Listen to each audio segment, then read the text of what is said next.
الله وبركاته. إلى حضرة النبي مصطفى محمد صلى الله عليه وسلم وكافة الأنبياء والمرسلين والشهداء والصالحين والفقهاء والمحدثين وصلوات الله وسلام عليهم وعليهم أجمعين. شيء لله لهم الكرام. الفاتحة. أعوذ بالله من الشيطان الرجيم. بسم الله الرحمن الرحيم. الحمد لله رب العالمين الرحمن الرحيم مالك يوم الدين إياك نعبد وإياك نستعين اهدنا الصراط المستقيم صراط الذين أنعمت عليهم غير المغضوب عليهم ولا الضالين. آمين. إن الحمد لله نحمده ونستعينه ونستغفره ونعوذ بالله من شرور أنفسنا ومن سيئات أعمالنا. من يهده الله فلا مضل له ومن يضلل فلا هادي له. أشهد ونشهد أن لا إله إلا الله وحده لا شريك له وأشهد أن سيدنا محمدا عبده ورسوله. اللهم صل وسلم وبارك على سيدنا محمد وعلى آله وأصحابه ومن تبعهم بإحسان إلى يوم الدين. سبحانك لا علم لنا إلا ما علمتنا إنك أنت العليم الحكيم. ولا حول ولا قوة إلا بالله العلي العظيم. رب اشرح لي صدري ويسر لي أمري واحلل عقدة من لساني يفقه قولي. اللهم ربي زدنا علما وارزقنا فهما. اللهم نور قلوبنا بنور القرآن. اللهم نور قلوبنا بنور العلم. اللهم نور قلوبنا بنور هدايتك. اللهم نور قلوبنا بنور شمسك أبدا أبدا برحمتك يا أرحم الراحمين. والحمد لله رب العالمين. ثم أما بعد. وقال الله سبحانه وتعالى في القرآن العظيم بعد أعوذ بالله من الشيطان الرجيم. الذين آمنوا وهاجروا في سبيل الله. الذين آمنوا وهاجروا وجاهدوا في سبيل الله بأموالهم وأنفسهم أعظم درجة عند الله وأولئك هم الفائزون. يبشرهم ربهم برحمة منه ورضوان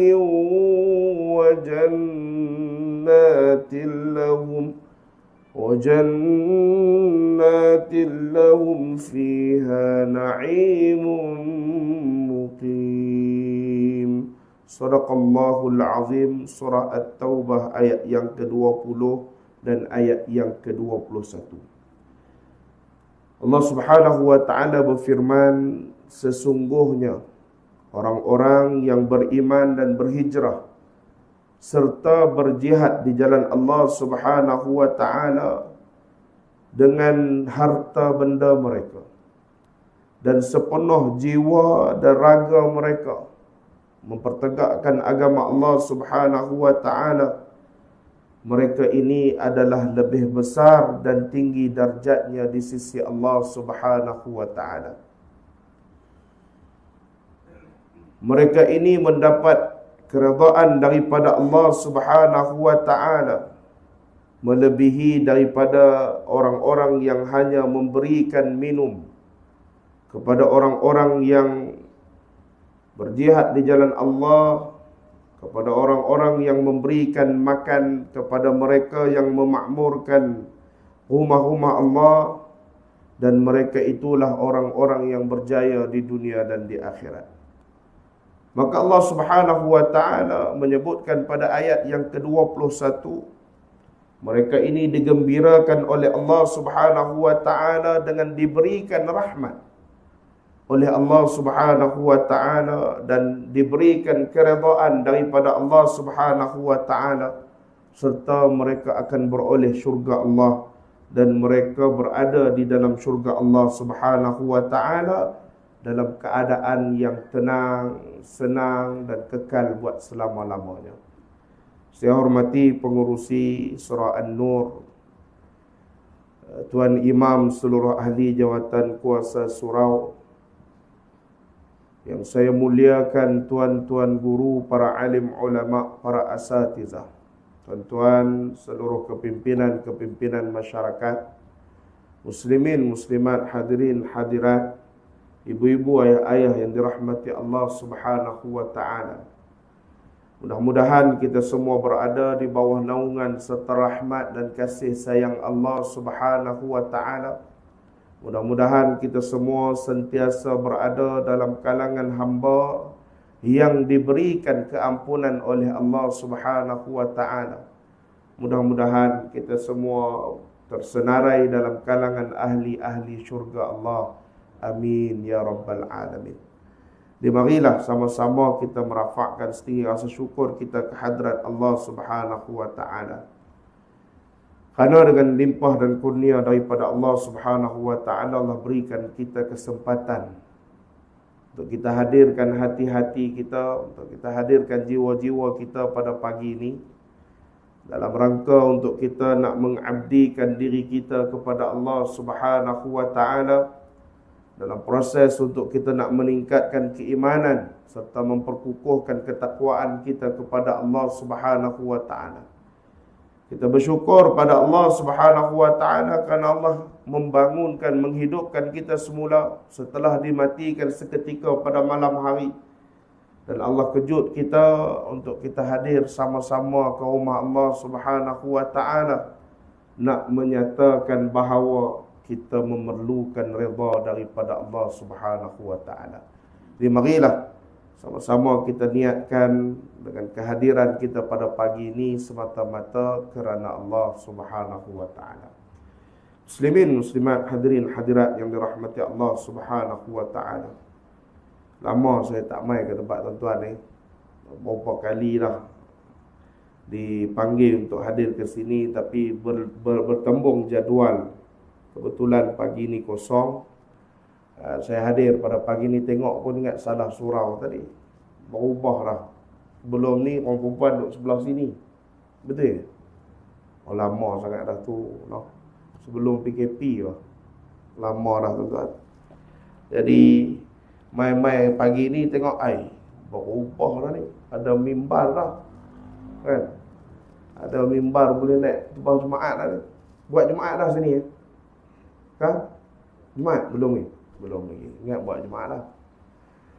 Alhamdulillah, perubahan yang baik untuk kita membesarkan Allah Subhanahu wa ta'ala. Cantik. Surau pun lah makin luas. Nampak luas lah macam ni. Nampak luas tidak. Lelaki sebelah, perempuan sebelah. Kan? Alhamdulillah. Lama sungguh dah tak main tu. Minta maaf banyak tuan-tuan. Bukan lupa, tapi sibuk dengan jadual-jadual di tempat yang lain, tidak sempat hadir ke sini. Jadi Alhamdulillah pagi ni kita nak tengok sikit lah, nak bincang sabar sikit. Kuliah subuh ni dia tak boleh kuat, tak boleh keras sangat lah. Saya dia mengantuk. Dia kalau nampak macam kena pikiak banyak tu, dia jadi makin faham. Jadi kapet lah tempat landing yang terakhir. Jadi makin faham. Dan sekali tinggal ustaz seorang. Jadi pagi ini kita nak bincang simple saja apa yang Allah Subhanahu wa taala sebut dalam ayat yang kita bacakan sebentar tadi berkaitan dengan 3 golongan. Yang mana Allah Subhanahu wa taala akan berikan kepada mereka kelebihan. Allah Subhanahu wa taala akan berikan kepada mereka akan rahmat yang cukup luar biasa. Allah berikan kepada mereka keredaan daripada Allah Subhanahu wa taala dengan syarat yang pertamanya kita nak kena beriman dan bertakwa kepada Allah Subhanahu wa taala. Yang kedua nak kena berhijrah. Jadi bila kita sebut tentang hijrah ni tak semestinya berpindah daripada rumah ni ke rumah ni dah. Tapi berhijrah macam mana? Setiap hari kata Sayyidina Ali karramallahu wajhah, aku suka untuk melakukan perubahan dalam kehidupanku pada setiap hari. Itu panggil hijrah. Kita nak kena berubah daripada keadaan kita yang semalam. Mungkin semalam kita satu waktu tak main solat jemaah. Hari ini nak kena berubah. Hari ini aku bertekad nak main setiap waktu untuk solat jemaah di surau. Hari kena berubah. Berubah bagaimana kata ulama kepada keadaan yang lebih baik.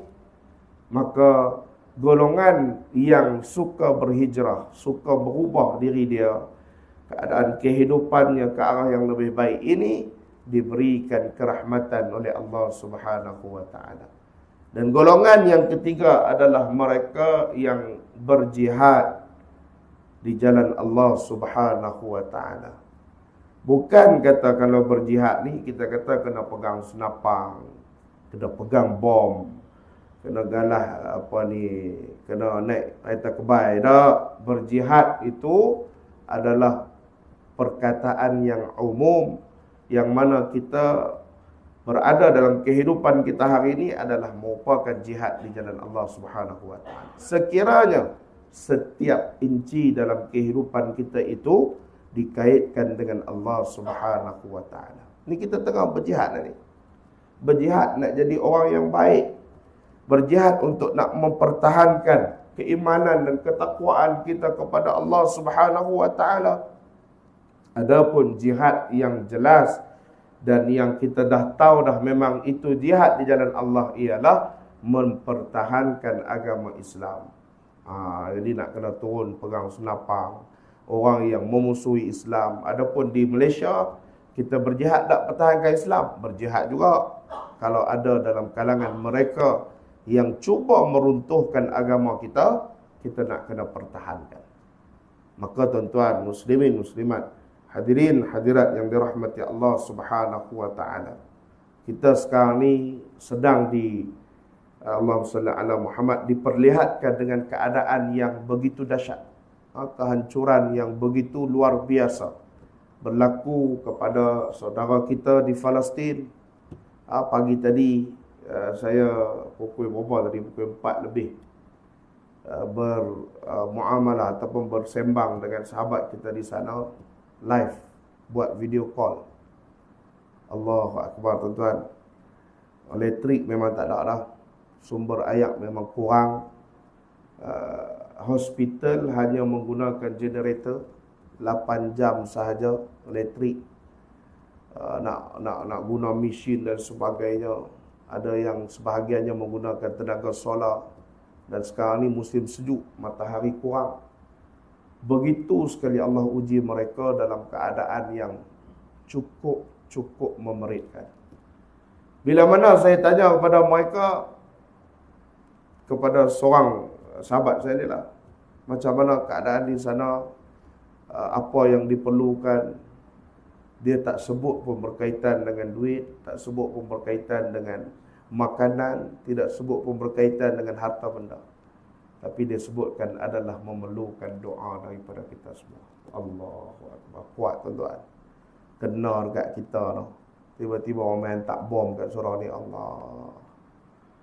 Kuat sampai macam tu. Saya kata, benda lain kot duit ke apa kat dia. No, dia kata. La nahtaju. Kami tak perlukan. Kami perlukan sekarang ini yang perkara yang paling penting adalah doa daripada setiap mukmin. Dia tak sebut setiap manusia, setiap mukmin. Setiap daripada kamu yang beriman dan bertakwa kepada Allah Subhanahu wa taala. Sebab apa? Sebab dia pun faham. Allah sebut dalam ayat yang kita bacakan sebentar tadi, orang yang beriman, bertakwa kepada Allah itulah yang Allah akan angkat darjat mereka. Bila mana diangkat darjat oleh Allah Subhanahu wa taala, maka Allah akan terima apapun permintaan daripada mereka. Nampak orang faham. Orang yang memang duduk dalam medan nak memperjuangkan agama ni. Jadi dia kata, bukanlah kami tidak memerlukan dari sudut bantuan ubat, makanan dan sebagainya. Yang tu mungkin dia letak nombor yang ke-100. Tapi yang utama sekarang ni adalah nak kena berikan sebanyak mungkin doa kepada mereka. Tuan-tuan, setiap kali salat kita tolong selitkan doa untuk sahabat-sahabat, rakan-rakan, saudara-saudara kita di sana. Simple ya tuan-tuan, baca doa, tak erti bahasa Arab pun. Ya Allah, selamatkan bumi Palestin. Ya Allah, berikan kemenangan kepada Islam di Palestin. Ya Allah, berikan kekuatan kepada umat Islam di Palestin dan Gaza. Habis bahasa Melayu pun boleh. Ni kadang-kadang jadi masalah kita ni, Ustaz. Tak erti nak Allahumma inna naj'aluka fi nuhuri a'da'ina. Tak erti, Ustaz. Kadang-kadang terlupa doa Allahumma inna. Allahumma inna. Allahumma inna. Tak boleh-boleh. Pasal tak ingat. Tak apalah, kita baca bahasa Melayu lah. Kalau dalam solat, niat dalam hati. Tak payahlah solat tapi baca bahasa Melayu pula. Ya Allah, batal tu solat. Kan? Jadi niat dalam hati. Macam-macam cara boleh kita berikan bantuan melalui doa kita ni, dalam solat, luar solat. Setiap kali kita buat benda kebaikan, didoakan kepada mereka yang sedang diuji oleh Allah Subhanahu wa taala. Tuan-tuan, saya nak sebutkan 3 perkara pada pagi ni untuk kita bantu rakyat Palestin pada saat ini. Muslimin, muslimat, hadirin hadirat yang dirahmati Allah Subhanahu wa taala. Kita dah bercakap dah tadi tentang bagaimana Allah angkat darjat mereka yang beriman, mereka yang berhijrah, mereka yang berjihad di jalan Allah Subhanahu wa taala. Tidak akan berjaya untuk capai keimanan, untuk berhijrah ke arah kebaikan dan untuk berjihad di jalan Allah Subhanahu wa taala, melainkan dengan 3 perkara yang kita nak kena tanam dalam diri kita. Yang pertama sekali tuan-tuan, sebelum kita nak angkat tangan doa kepada Allah Subhanahu wa taala untuk diberikan bantuan dan pertolongan kepada saudara-saudara kita di sana, kita nak kena cek diri kita dulu. Pertama sekali, nak kena bersihkan hati kita daripada kekotoran dosa. Sebab apa? Sampai hari ini masalah Palestin tidak pernah selesai. Sebab kesatuan umat Islam seluruh dunia tidak mencapai satu kepaduan yang maksimum. Ada lagi dalam kalangan orang Islam yang mengingkari Allah Subhanahu wa taala. Mereka pun turut berdoa tapi Allah tak terimakan doa mereka. Ada yang dalam kalangan kita yang tidak patuh kepada apa yang Allah perintahkan. Ini masalah. Semangat Khaybar ya Yahud, semangat mengangkat bendera Palestin, maflar dekat bau, dekat kepala lagi, baju lagi, bendera pula, balut badan. Semangat. Subhanallah. Kita kalau tunjuk semangat tu luar biasa. Setiap kali berlaku masalah ni, benda yang sama akan berlaku. Yang pertama sekali, boykot. Habis nanti reda, pedah balik. No?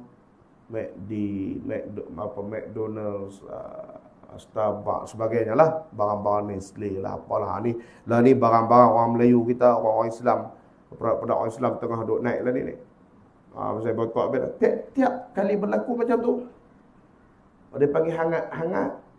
Tu tuan-tuan sambung sendiri ya. Kan? Dia jadi duk semangat ni, main tengah semangat ni. Tapi kita tidak memahami apakah sebenarnya keadaan yang kita perlu pertahankan. Orang yang berada di Palestin ataupun kita sebut sebagai bumi Palestin ni apa sebenarnya ni? Kita duk semangat saja ni tapi tak faham. Tu masalah kita. Tak faham. Keluar sekali demonstrasi, tak kira lah mana-mana demonstrasi pun.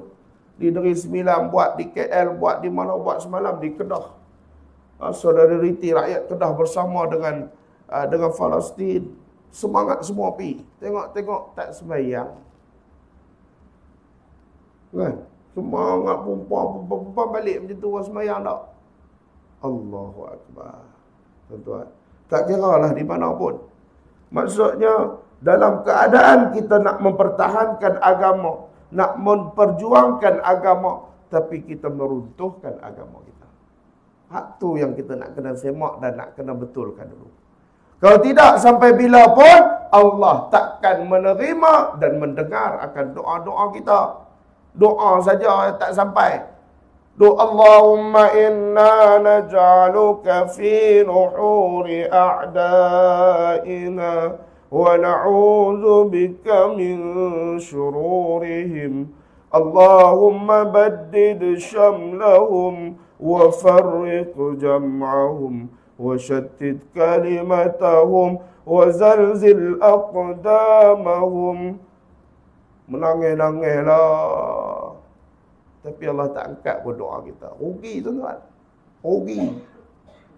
Jadi kita nak kena bersihkan hati kita daripada kotoran dosa. Macam mana ni? Salat jangan tinggal. Quran jangan tinggal. Zikrullah jangan sekali kita abaikan.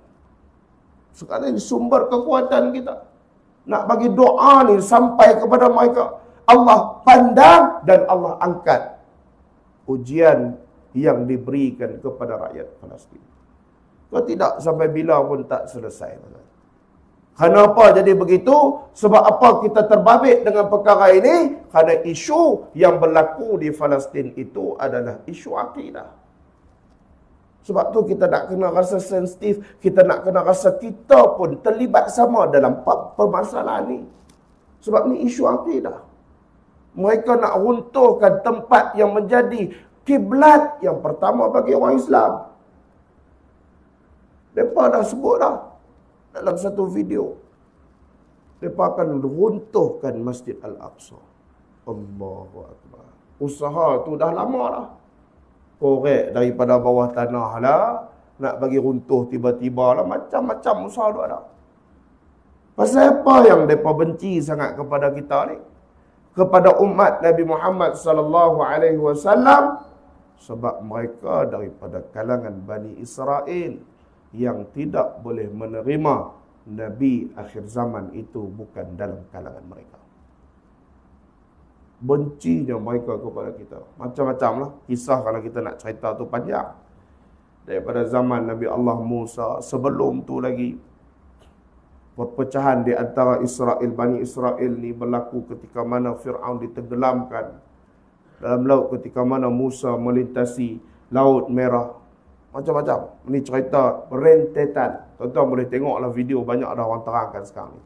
Tapi persoalan yang utama yang kita nak kena ketengahkan saat ini adalah mempersiapkan diri kita untuk Allah terima akan rintihan dan doa kita kepada Allah Subhanahu wa ta'ala. Yang pertama sekali, nak kena bersihkan hati kita daripada kekotoran dosa. Kita bersemayang tak berapa nak cukup.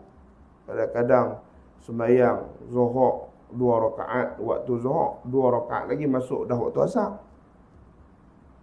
Macam mana Allah nak terima doa kita?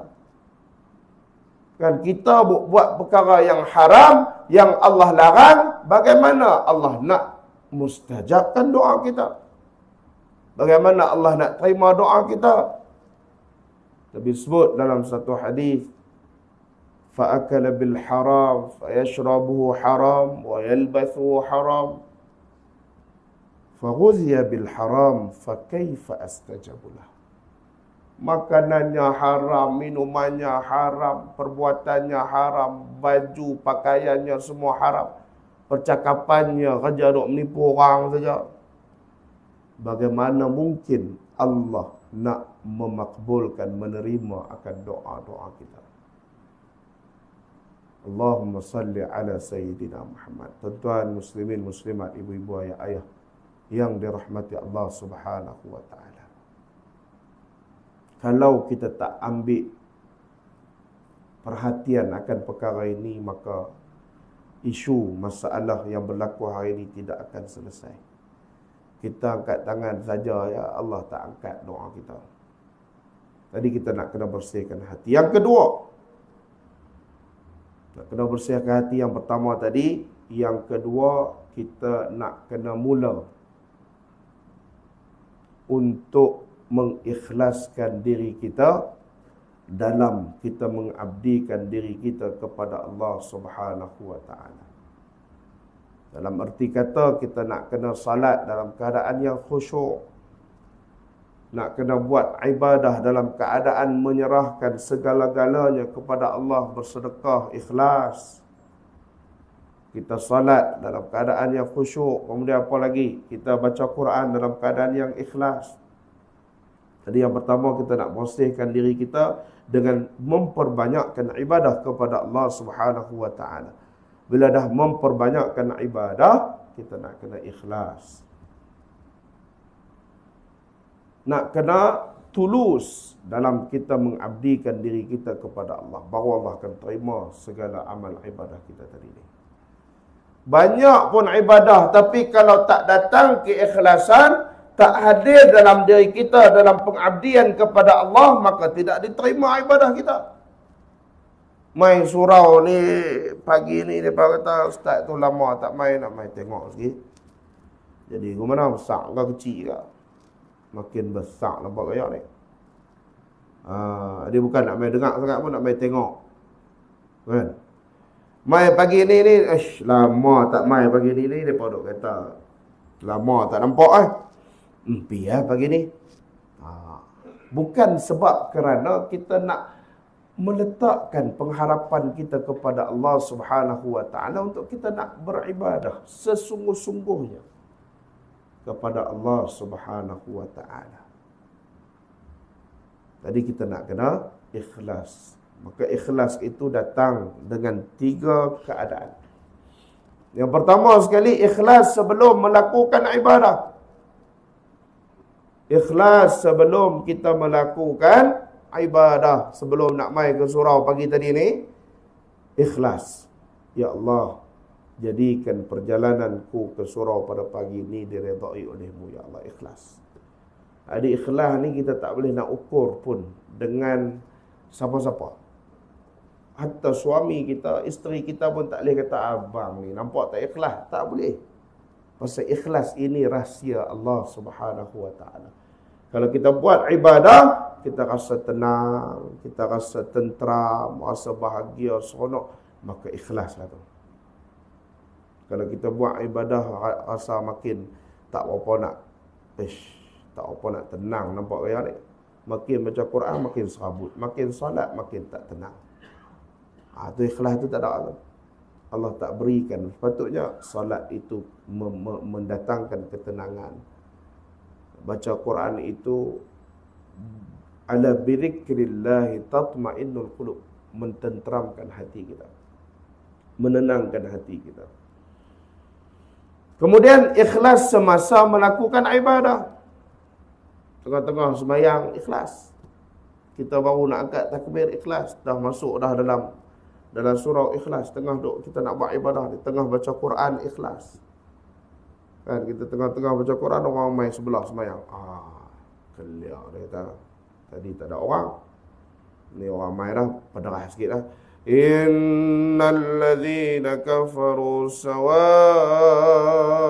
'alaihim. Padahal salah orang tengah sembahyang. Tapi pederah tu nampak tak erti tu, nampak tak mengaji. Punya nak tunjuk dekat orang kata dia tengah baca Quran. Orang main solat sunat di sebelah, dia pergi derahkan bacaan perkuatkan derah pula. Orang tak faham tu derah. Apa abang ustaz cakap ni pagi ni kan. Derah pula dah. Kuat. Derah tu kuat. Allah, susah semua lah. Tak boleh. Saya kalau cakap Negeri Sembilan, mereka kata jadi kod lain tu. Ustaz lebih baik cakap Kedah lah, senang. Tak faham, tanya tuan-tuan. Jangan duk angguk yang semua. Kan, derah binatang apa tak. Tu pun satu lagi. Orang Kedah duk kata binatang apa. Bukan kasar, memang macam tu bahasanya kan. Benda apa pula dah, derah. Balik cari dalam kamus Dewan Bahasa dan Pustaka. Tak jumpa. Memang tak jumpa tu kan. Bahasa orang kampung. Kuat-kuat. Dia kuatkan lagi suara baca Quran. Padahal salah, orang tengah sembahyang. Kena perlahankan. Punya nak tunjuk. Tu nampak. Ikhlas semasa melakukan ibadah. Yang ketiga, ikhlas selepas melakukan ibadah. Selepas pun Allah nak tengok juga. Ni pergi minum kopi lagi. Makan roti canai ke apa lebih kurang lagi ni. Duduk kat kedai kopi. Tiba-tiba kawan sebelah meja. Dia nak pergi kerja. Dia singgah minum minyak kopi. Mai dari mana? Baju Melayu elok. Lah tanya. Surau lah. Tadi ada kuliah subuh. Ustaz tu cerita pasal Palestin apa semua.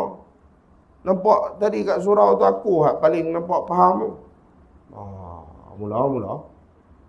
Kan? Hak lain semua tidur. Aku seorang aja jaga dalam surau tu. La ilaha illallah. Mula. Dia mai tak ikhlas tu dia mula. Dia mai. Tuan-tuan. Nak bercerita kepada orang. Mula. Dia akan datang penyakit hati yang kita nak kena buang cepat-cepat.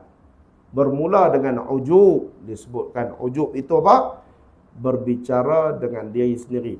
Mula duk kata, ramai-ramai ni nampak aku yang paling alim, aku yang paling hebat, aku ni. Ujub. Bila mai ujub ni dah teruk sangat dah, dia akan mai peringkat penyakit hati yang kedua, iaitulah riya. Riya ni apa? Mula bercerita dengan orang. Kan, balik duk berjalan kat belakang rumah. Jiran buka pintu dapur. Tak pergi sembahyang subuh lah. La ilaha illallah. Soalan pertama. Nak abang kata dia baru balik surau. Hak jiran pun tak tanya. Sembahyang lah tadi. Tak tanya saya mai dari mana. Nah, dia pula suruh kawan tu tanya mai dari mana. Mai mana jiran pun support lah jiran pun. Mai daripada mana? Surau. Tadi ada kuliah. Tu ya nak abang pun. Mula. Dia mula riak. Mula bercerita tentang kebaikan demi kebaikan kepada orang. Bila mai peringkat yang ketiga, yang mana peringkat ini kata Nabi, boleh dihumban mereka ini masuk ke dalam api neraka Allah.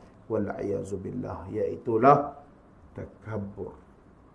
Apa dia takabur? Dia mula merendah-rendahkan orang lain dan mengangkat dirinya.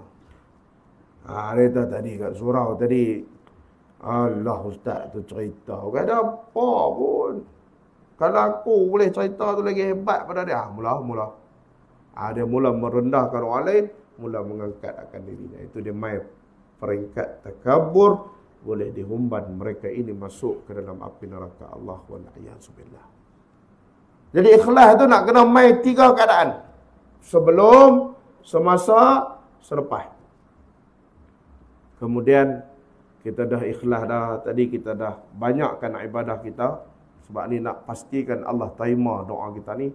Nak kena bersihkan hati kita dengan memperbanyakkan ibadah, amal ibadah. Kita sebut dalam satu perkataan yang mudah, al-istiqamah.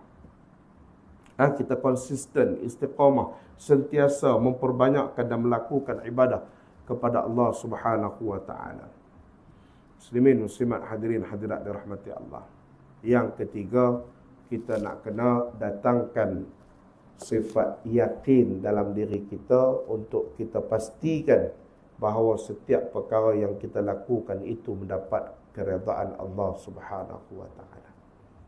Yakin, nak kena yakin. Kita salat, nak kena yakin Allah terima amal ibadah kita. Kita buat sedekatun jariyah, nak kena yakin Allah lipat gandakan dengan satu pemberian di jalan Allah. Kita tengah lagi pula tengah duk hangat dengan buat tabung-tabung Palestin kan. Bukan bubuh duit, lepas tu duk beletiak sampai sehari. Dia buh duit RM1 ya. Beletiak ni betul kau duit ni sampai kau kat Palestin ni. Kalau tak sampai depa ni bukan boleh percaya sangat. Duit tu buh dah. Lepas tu duk beletiak, duk cakap sampai sehari. Tak yakin. Dah kita bagi, dah letak di jalan Allah. Tak yakin. Bagi letak kat surau. Betul kau surau ni sekali depa guna kat depa. Duk sekali AJK pakai kereta baru. La ilaha illallah. Sampai tak boleh pakai kereta baru AJK surau pun. Makan dekat kedai hak hebat sikit sampai tak. Tu kena duit surau tu. La haula wala quwata illa billah. Nampak? Tak yakin. Kita bagi di jalan Allah, yakin bahawa satu pemberian kita Allah lipat gandakan dengan 10 lipat kali ganda. Satu kisah daripada Sayyidina Ali karramallahu wajhah. Kita pernah dengar tak kisah ni? Kisah buah delima. Pernah dengar? Buat macam tak pernah kan? Saya tak pernah cerita lagi pasal sini. Saya jarang-jarang main sama kan? Kau pernah dengar lah? Pernah dengar kita tukar cerita lain. Pernah dengar? Nampak semua macam dia Ustaz ni nak cerita tentang yakin tu. Tentang tu dia, saya kata pagi tu payah sikit ni, dia nak bagi sampai tu kan. Ada yang mula dia tengok muka Ustaz, tadi nampak macam panjang sikit, tengok pendek pula. Dia mula tu dah mula cerah dah, nampak tu canai kopi. Sikit lagi insya-Allah sikit lagi. Selalunya habis dah waktu ni Ustaz kuliah subuh. Ni tak habis-habis. Ustaz dah jarang mai, suruh cepat. Biarlah mau sikit, jangan mai. Nanti kot tak boleh mai dah macam mana? Allahumma salli ala Muhammad. Tuan-tuan, satu hari isteri kepada Sayyidina Ali karramallahu wajhah minta kepada Sayyidina Ali buah delima. Siapa isteri Sayyidina Ali? Sayyidatina Fatimah, anak kepada Nabi sallallahu alaihi wasallam. Ni anak Nabi yang paling Nabi sayang. Sayyidatina Fatimah ni memang anak yang Nabi paling cinta lah. Bukan anak lain tak cinta tak, tapi Fatimah ni dia special sikit. Sampai kan ada tempat doa yang mustajab di Kaabah berkaitan dengan Sayyidatina Fatimah. Kalau pergi Mekah tu ada bahagian opposite Multazam, bertentangan dengan Multazam, dekat dengan Rukun Yamani. Belah tepi tu, itu tempat Sayyidatina Fatimah selalu berdoa. Maka di situ adalah tempat mustajab doa. Ni kalau tuan-tuan pergi Mekah, pergi kat situ. Saya kalau bawa orang pergi Mekah ni, saya akan bawa pergi kat situ. Doa banyak-banyak. Ni tempat Sayyidatina Fatimah doa. Special. Jadi, Sayyidatina Fatimah waktu tu tengah mengidam. Orang mengandung ni, ibu-ibu kita tahulah. Kalau mengandung ni minta apa-apa tu tak dapat, siap. Daripada ruang tamu sampai dapur dia beletiak. Sampai naik atas tingkat 2 turun balik pun duk beletiak tu lah. Dia tak dapat apa yang diidamkan. Jadi dia pun nak buah delima, tengah mengidam. Sayyidina Ali pun keluar pergi cari buah delima. Dia keluar tu dia ada 2 dirham je lah poket. Sebiji buah delima harga dia 2 dirham. Jadi dia boleh beli sebiji je. Tak cukup duit. Susah kita kalau beli sampai membajak kan, sampai tak habis-habis. Ni tak cukup beli sebiji je. Jadi buat baliklah sebiji tu. Tengah berjalan ni orang susah tahan. Wahai Ali, bagilah aku sikit makanan supaya aku ada tenaga, aku boleh bekerja, aku perlukan makanan. Jadi Sayyidina Ali pun tengok di atas bawah. Aku ni dah lah ada sebiji ni je. Bini kat rumah pun perlu mengidam. Tapi duk nampak ni nampak lebih memerlukan. Jadi Sayyidina Ali pun potong setengah bagi. Lepas tu duk rasa macam nampak tak cukup. Nampak dia makan tu makan sungguh-sungguh. Pasal memang dia perlukan makanan kan. Jadi bagilah lagi setengah. Habis sebiji tu bagi dekat dia. Tanpa ragu-ragu lah bagi. Baliklah dia ke rumah. Soalan pertama, buka pintu, Sayyidatina Fatimah tanya, mana delima yang aku kirimkan wahai Ali? Pasal kita kalau suami balik kena tanya soalan lagu tu, Allah nak jawab macam mana ni? Tak ada ni. Allah. Sayyidina Ali tak tunggu lama. Jawab tu, tadi aku berjalan ada seorang hamba Allah yang duduk di tepi jalan. Dia perlukan lebih daripada kita memerlukan. Tak apa, nanti ada lagi aku pergi beli lagi. Tak apa, nanti aku pergi tengok lagi ada buah delima apa semua. Apa jawapan Sayyidatina Fatimah? Ibu-ibu yang dirahmati Allah. Ni orang yang yakin. Bukan sekadar Sayyidina Ali, tapi Sayyidatina Fatimah yakin. Wahai Ali, sungguh apa yang engkau buat itu adalah perkara yang lebih baik daripada dunia dan seisinya. Allahu Akbar. Tu kata isteri yang cerdik, yang salihah. Bukan dia kata, tu dia lah orang abang dah tadi, orang dah ni perlu ni nak ni sakit anak meleleh ya liang tak pergi macam-macam. Tengah duk ngidam, marah tak mau. Tapi dia sebut apa? Sungguh apa yang kau lakukan wahai Ali lebih baik dunia dan seisinya. Allahu Akbar. Isteri cerdik yang salihah. Dia tak menyakitkan hati suami. Kata lagi, tu dia lah, baik pi. Nanti anak ni lahir, nanti biar pi. Meleleh, yak liok, apa semua tak boleh dapat apa yang dia mau. Bukan saya anak ni yang nak. Boleh tiap. Kan? Tapi dia tak sebut macam tu. Dia yakin bahawa Allah akan berikan ganjaran yang berlipat kali ganda. Satu pemberian di jalan Allah. Maka seorang sahabat balik daripada tanah Syam, balik daripada Syria. Daripada tanah Syam, mai jumpa Sayyidina Ali. Allahumma salli ala Sayyidina Muhammad. Saya lupa nama sahabat tu. Allah, saya tak ingat nama sahabat tu baru duk cerita balik. Baik, kalau saya ingat lagi saya sebut. Seorang sahabat dia balik, dia ketuk pintu rumah Sayyidina Ali. Wahai Ali, aku baru balik daripada tanah Syam. Allahumma salli ala Sayyidina Muhammad. Aku nak bagi dekat engkau satu uncang lah, satu plastik buah delima. Aku beli kat sana baru ni. Kat tanah Syam, dia Arab ni tuan, kalau buah delima depa Allah sedap. Di tanah Syam ke, di Jordan ke, di Mekah ke, di buah delima depa tu dia besar-besar, merah. Oh sedap dia, manis tu kalau tuan-tuan pergi Taif noh. Siapa pernah pergi makan buah delima Taif? Allah, ustaz ni pagi-pagi ni dah tak makan apa lagi. Duk cerita sedap buah delima pula, dah betul sedap sungguh kan. Jadi saya pun dah tertelai yak liok ni. Aku pun belilah teringat dekat hang wahai Ali. Aku pun nak bagilah ni, terimalah pemberian aku ni. Jadi Ali kata, tak apa. Sebelum kau berikan buah delima tu, kira dulu ada berapa biji. Dia pun macam pelik. Kenapa pula nak suruh kira? Dia sendiri pun tak kira. Jadi dia pun kira lah, dah Ali minta kira. Dia pun kira ada 9. Ali kata, tak betul. Kira sekali ni. Tak betul ni. Dia pun makin pelik pasal apa pula tak betul ni. Ali macam tahu je aku nak bagi berapa biji kan. Kira rupanya sebiji duduk dalam poket. Ada 10. Jadi Ali kata baru betul. Dia kata, wahai Ali, kenapa? Apa yang menyebabkan kau yakin kata aku nak bagi 10 biji, aku pun tak tahu berapa biji ada dalam plastik ni. Ali pun cerita, baru ni aku jumpa dengan seorang orang susah, perlukan makanan dan sebagainya. Dan aku berikan dia makanan. Aku berikan dia sebiji buah delima dan aku yakin dengan satu pemberian di jalan Allah Subhanahu wa taala, Allah akan lipat gandakan dengan 10 lipat kali ganda pahala. Yakin. Maka hang nak mai bagi buah delima kat kau ni, aku yakin bahawa Allah akan balas dengan 10 biji buah delima. Mana cukup 9 tak cukup. Kena 10. Dia kata, Wallahi, sungguhnya apa yang engkau sebutkan, apa yang Rasulullah sebutkan, sungguhnya itu benar. Jadi aku pun tak tahu kata aku nak bagi ke 10 ni ada 10 betul. Jadi terbuktilah apa yang Rasulullah sebut, yang Allah janjikan kepada kita, apa yang Sayyidina Ali sebut, yakinlah dengan satu pemberian di jalan Allah Subhanahu wa taala, Allah akan lipat gandakan dengan 10 lipat kali ganda.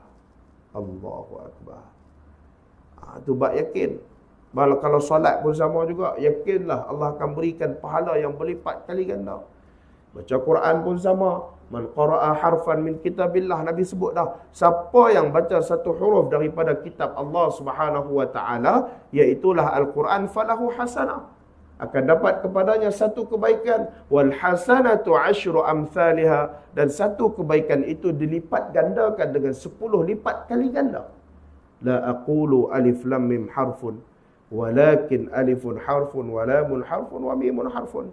Nabi kata, aku tidak mengatakan alif lam mim itu satu huruf, akan tetapi alif satu huruf, lam satu huruf, mim satu huruf. Banyaknya pahala kita dapat daripada baca Quran, bukan senang tuan-tuan.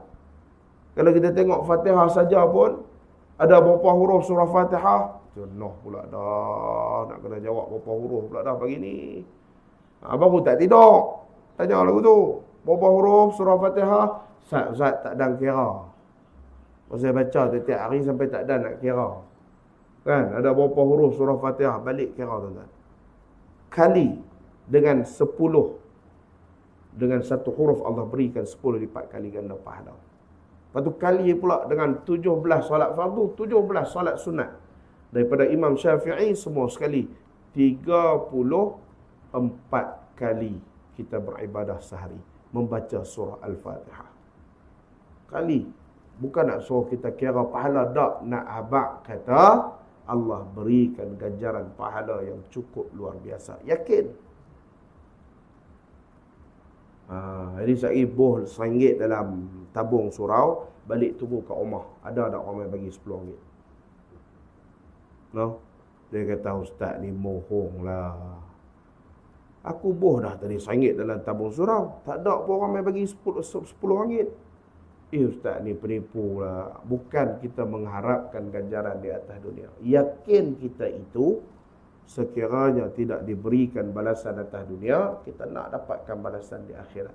Kenapa? Kerana Allah sebut dalam satu hadis Qudsi, sekiranya umat kamu, wahai Muhammad, mengetahui akan ganjaran apa yang mereka perolehi di akhirat itu lebih besar ganjarannya, maka nescaya umat kamu seluruhnya akan memohon supaya diberikan balasan di akhirat akan apa yang mereka lakukan dan apa yang mereka minta. Sampai macam tu sekali. Allah kata, kalaulah umat hang tahu dekat akhirat nanti akan besar ganjarannya diberikan kepada mereka apa yang mereka lakukan, apa yang mereka minta, nescaya seluruh umat kamu akan minta semuanya dibalas di akhirat. Dunia ni tak payah bagi apa, tak apa. Tapi masalah kita nak segera. Minta je hari ni, satgi pukul 2 satgi nak dah. Lepas tu mula, ustaz, saya ni doa dah tak mustajab. Jadi kita pun tanya, doa berapa kali? Pagi tadi. No, doa baru pagi tadi nak mustajab dah. Rasulullah doa berapa puluh tahun, berapa belah tahun, baru Allah bagi kejayaan. 13 tahun berdakwah secara diam, batu berdakwah pula pergi ke Madinah pula, barulah berlakunya Fathu Mekah, barulah kejayaan tu Allah berikan. Doa hari-hari minta Allah berikan kejayaan kepada orang Islam. Bukan senang tu Rasulullah.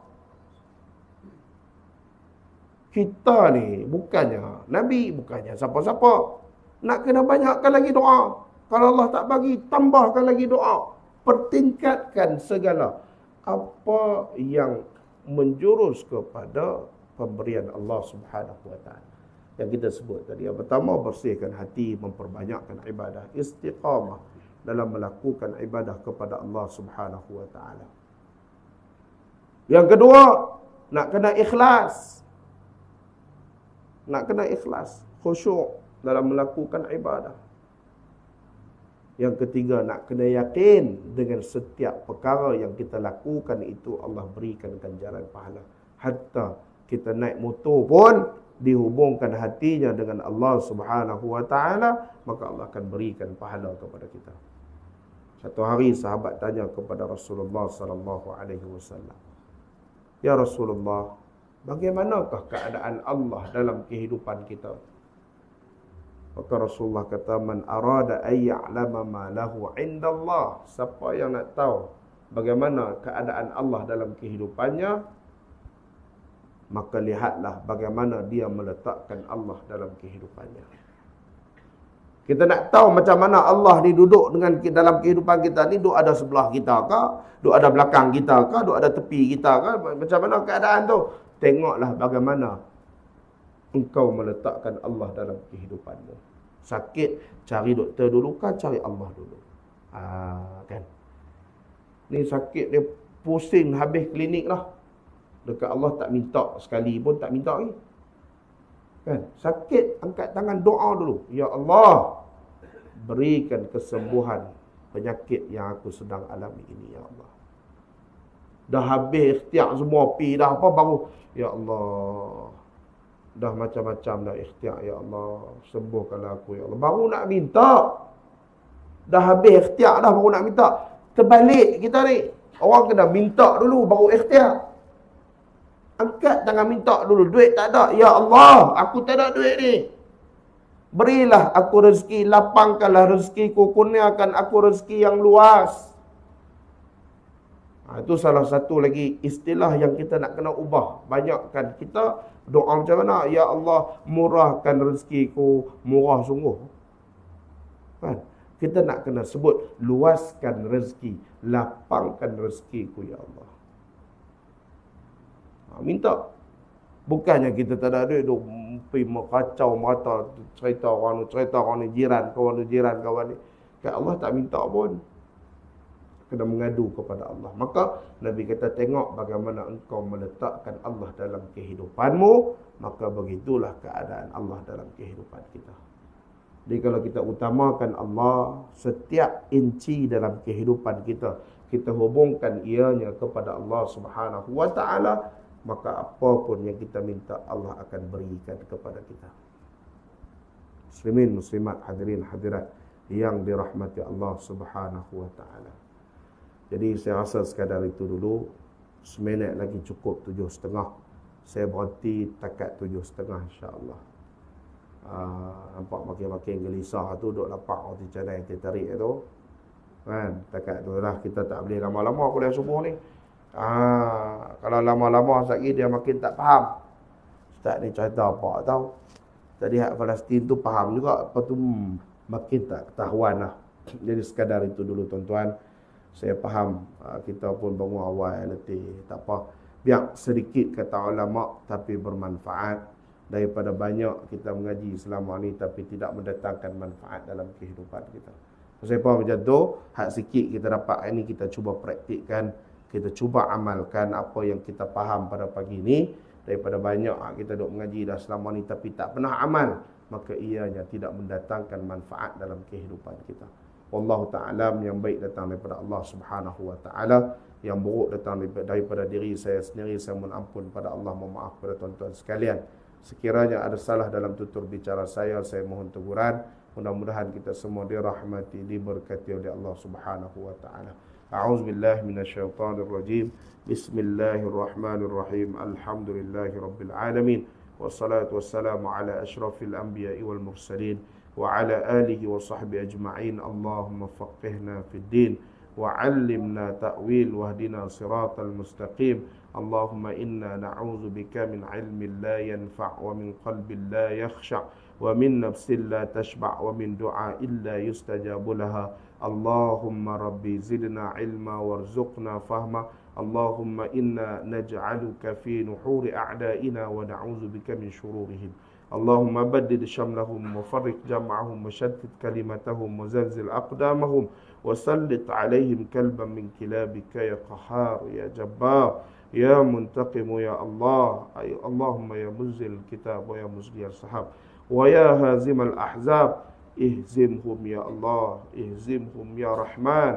اهزمهم يا رحيم وانصرنا عليهم اللهم انصر إخواننا المسلمين والمستضعفين في كل مكان اللهم انصر الإخوان المسلمين والمستضعفين والمجاهدين في فلسطين والغزة اللهم إنا نجعلك اللهم إنا نستودعك بلادنا وبلاد المسلمين اللهم اقتل اليهود